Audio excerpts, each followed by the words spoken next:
অনেকেই আমাদেরকে বলে ভাই নির্বাচনের পরে কেমনে থাকবেন।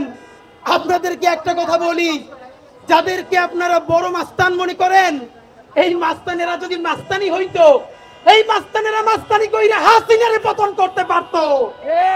এরা মাস্তান না, এরা সিজকে চোর, এরা চাঁদাবাজ, এরা ছোট ডাকাত, এরা মাফিয়া, এরা ব্যাংক লুটেরা।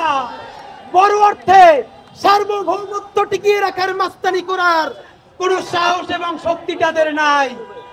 অনেকে আমাদেরকে বলে অমুক নেতা 15 বছর লড়াই করছে, আর হাদিরা তখন কই ছিল? লড়াই যদি করলেন আপনাদের এত ব্যাংকের ব্যবসা টিকে থাকলো কেমনে? যারা লড়াই করছে, সাতক্ষীরায় আমার ভাই বোনদের বাড়ি লড়াই করার কারণে বুলডোজার দিয়ে ঘুরাই দেওয়া হয়েছে।